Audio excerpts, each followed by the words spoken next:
नमस्कार मित्रों, स्वागत है आपका हमारे इस यूट्यूब चैनल पे।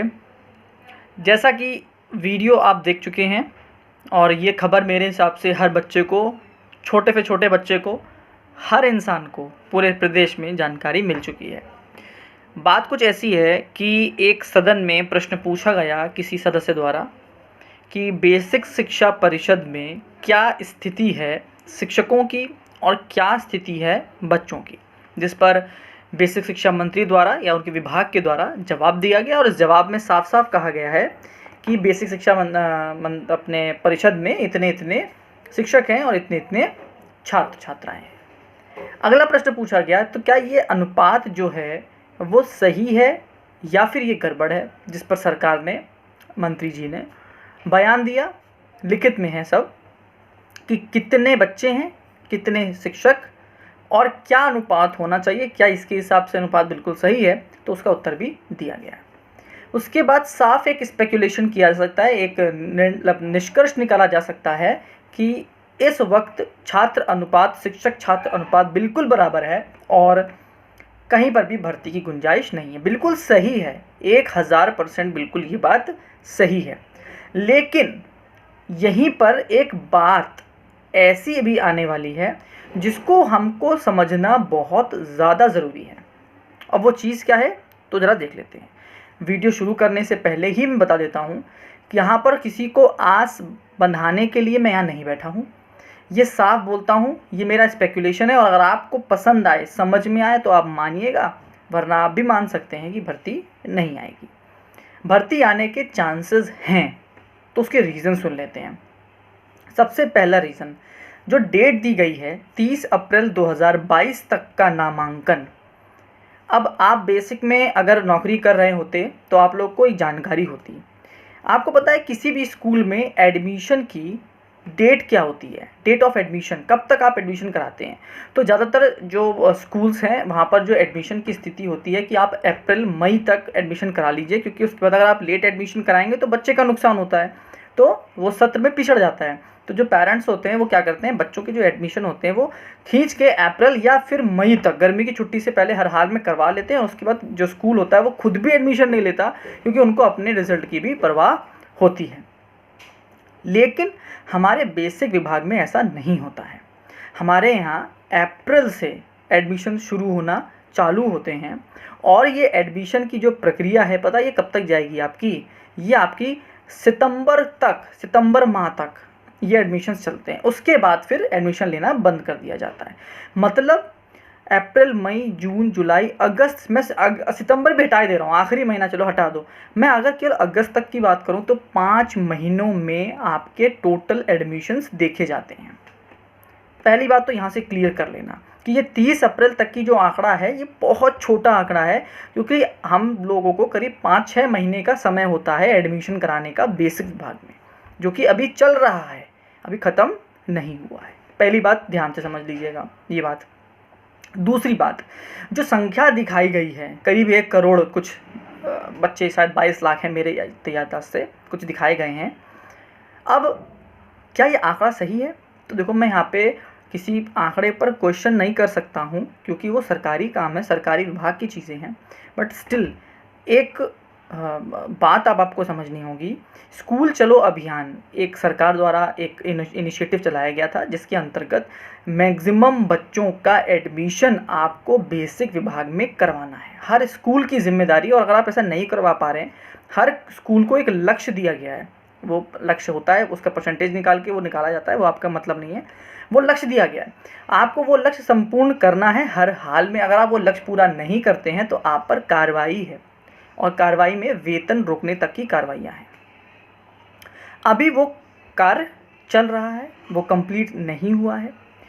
जो 1 करोड़ बच्चे हैं, इसको एक लक्ष्य रखा गया है कि हमको करीब करीब 2 करोड़ बच्चों तक पहुंचना है। ध्यान से समझ लेना यार बात को, क्योंकि कमेंट में भी आके बहुत से ऐसे मित्र होते हैं जो फालतू की आधी बात सुन के केवल कमेंट करना शुरू कर देते हैं कि भाई ये तू ऐसा बोलता है, ऐसा बोलता है। ऐसे लोग मुझे पसंद कम आते हैं, क्योंकि आप बात समझेंगे तो ही तो बोल पाएंगे ना। तो लक्ष्य रखा गया है 2 करोड़ पहुंचने का। अभी हम 1 करोड़ 22 लाख जो गवर्नमेंट के डाटा के अकॉर्डिंग हैं। मैं कह रहा हूँ इसको अगर मैं 2 करोड़ भी ना ले जाकर, मैं सिर्फ कहता हूँ 1.5 करोड़ ले चलते हैं। अरे मैं कह रहा हूँ 1.5 करोड़, 2 करोड़ भी ले चलते हैं अगर हम बात करते हैं, तो उस 2 करोड़ को पाने के लिए क्या ये शिक्षक अनुपात एक जैसा रहने वाला है? उत्तर है नहीं, ऐसा नहीं होगा। फिर आपका जो अनुपात है वो कहीं ना कहीं बिगड़ेगा। ये दूसरी बात, सबसे बड़ी बात, क्योंकि अभी वो डाटा इसमें इंक्लूड नहीं हुआ है भाई मेरे। इंक्लूड कब हो जाएगा? जब ये पूरा एडमिशन का प्रोसेस ख़त्म हो जाएगा, उसके बाद जाके संख्या निकलेगी कि बेसिक में कितने बच्चे हैं, तब जाके शिक्षक अनुपात की हम बात सही से कर पाएंगे। अभी ये डाटा पुराना डाटा कह सकते हैं, क्योंकि जो पिछले सत्र के बच्चे थे जो इस सत्र में आ गए हैं उनको जोड़कर एक डाटा बना लिया गया है। तो ये डाटा मैं कहूँगा उतना परफेक्ट नहीं है। तीसरी बात, अब मैं आपको एक सरकारी तौर की बात बताता हूँ, जो राजनीतिक पार्टियों की बात बताता हूँ मैं आपको। अगर हम बात करते हैं कि शिक्षक अनुपात नहीं मिल रहा, भर्ती तो नहीं आएगी, क्या सच में नियमों पे काम होते हैं? क्या नियमों पे काम होते हैं? नहीं, ऐसा नहीं है। नियम पे काम आपके कभी भी नहीं होते हैं भाई। सरकार चाहे तो शिक्षक अनुपात और छात्र अनुपात कंप्लीट होने के बावजूद भी भर्ती कर सकती है, और सरकार ना चाहे तो चाहे कितनी भी कमी रहे हम भर्ती नहीं करेंगे। कितने विभाग हैं माध्यमिक में अब जाके भर्तियां हो रही, कितने साल से भर्तियां खाली पड़ी थी। जो आपके प्रोफेसर्स होते हैं आज भी एडहॉक प्रोफेसर पढ़ा रहे हैं, वहाँ पे भर्तियां नहीं हो पाई, अब जाके भर्तियां शुरू हो रही हैं। मेडिकल विभाग में आधे से ज़्यादा एडहॉक में लोग काम कर रहे हैं, वहाँ पर भी परमानेंट उनके पास डॉक्टर्स नहीं है, उसकी भी नियुक्तियाँ नहीं हुई आज तक, जबकि मेडिकल तो सबसे बड़ा टॉपिक होता है। तो देखिए, ये कहना केवल कि अनुपात सही हो चुका है तो अब भर्ती नहीं आने वाली, इस पर थोड़ा सा संशय हो जाता है। इसी वजह से सरकार चाहेगी तो अनुपात होने के बावजूद भी वो भर्ती करेगी, और अगर सरकार नहीं चाहती है ना तो अनुपात पूरा हो और चाहे ना हो वो भर्ती नहीं करवाने वाली। अब बात करते हैं 17,000 भर्ती की भी। तो भाई 17,000 भर्ती आपकी अभी फंसी हुई है। वो जो फंसा हुआ, बोलते हैं ना कि कहीं जब पानी की धारा में कहीं कंकड़ फंसता है तो उस कंकड़ को हटाने के बाद वो बहुत तेज़ धारा बनती है, फिर फील होती है कि धारा हाँ आ रही है। तो वो कंकड़ है अभी जिसको फंसा के रखा गया है। जब वो कंकड़ हटेगा तो एक धारा सी आएगी, और वो धारा आपको देखने के लिए मिलेगी। मैंने आपसे पहले भी कहा था, देखिए इधर तो आप लोग भूल जाइए, 6 महीने का तो इंतज़ार साफ साफ आपको करना है। 6 महीने के बाद ही आपका कुछ होने वाला है। तो अभी आप लोग इतनी जल्दी अगर आप सोच रहे हो कि आपको भर्ती की कुछ सुनने को मिलने वाली है तो आप भूल जाइए। 6 महीने बाद भी सुनने को मिल जाए तो बहुत बड़ी बात हो जाएगी। तो यहाँ तो हम 6 महीने लेके चल रहे हैं, अभी अब तो 1.5-2 महीने भी नहीं हुए हैं और लोगों में हताशा आ जाती है। सवाल जवाब सांसदों के सबके अपने चलते रहते हैं, वो अपना जवाब देंगे भी, क्योंकि वो विभागीय कार्य हैं, वो करना भी चाहिए। बहुत अच्छा प्रश्न पूछा गया ताकि हमको सही आंकड़े मिल सकते, जो कि मिले हैं, लेकिन ये अपूर्ण है। अभी इस सत्र के नामांकन ख़त्म नहीं हुए हैं, एडमिशन प्रोसेस ख़त्म नहीं हुआ है। ये जो 1 करोड़ 22 लाख बच्चे हैं, इसको 2 करोड़ ले जाने का प्रयास है।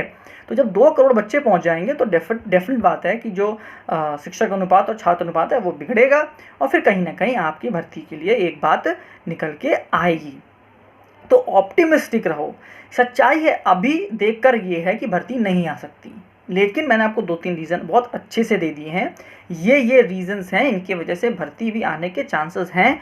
फ़िलहाल 2-3 महीने में कुछ भी नहीं सुनने को मिलने वाला, 6 महीने तो एटलीस्ट आपको इंतज़ार करना पड़ेगा। तो मेरे हिसाब से बात आपको क्लियर हो गई होगी कि क्या रीज़न्स हैं अभी भी भर्ती आने के, इसलिए मैंने ये वीडियो बनाई।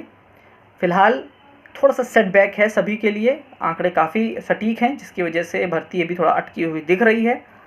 होपफुल ये 2 करोड़ का लक्ष्य जल्द से जल्द बेसिक कंप्लीट करेगा, और उसके बाद फिर से शिक्षकों की ज़रूरत होगी, और वो जो भर्तियां अटकी हुई हैं, फंसी हुई हैं, वो धीमे धीमे आगे आएंगी। लेकिन 6 महीने इंतज़ार है, 24 में चुनाव है, तो कुछ भी असंभव नहीं है। फ़िलहाल थोड़ा सा परेशान होने का काम भी है, परेशान भी होइए। जब आप परेशान होंगे तो आप कुछ करने का सोचेंगे, लेकिन ये सोच लेना कि अब भर्ती नहीं आने वाली, वो उतना भी सही नहीं है। अगर आपको मेरी बात समझ में आई हो तो लाइक करिएगा, मेरी बात सहमत हो तो कमेंट करिएगा, असहमत हो तो भी कमेंट करिएगा, लेकिन अपनी भाषा शैली को थोड़ा सा याद में रख के करिएगा। और अगर आपको लगता हो कि इस चैनल से आपको कुछ बेनिफिशियल बातें, मोटिवेशनल बातें समझने को सुनने को मिलती हैं तो उसको अपने मित्रों तक भी पहुंचाइएगा, इसको सब्सक्राइब भी करिएगा और बेल आइकन ज़रूर दबाइएगा ताकि सबसे पहले न्यूज़ आप तक पहुंचे। लास्ट तक आपने वीडियो देखी उसके लिए बहुत बहुत धन्यवाद। मेरे हिसाब से डाउट काफ़ी क्लियर होंगे। Thank you and have a nice day.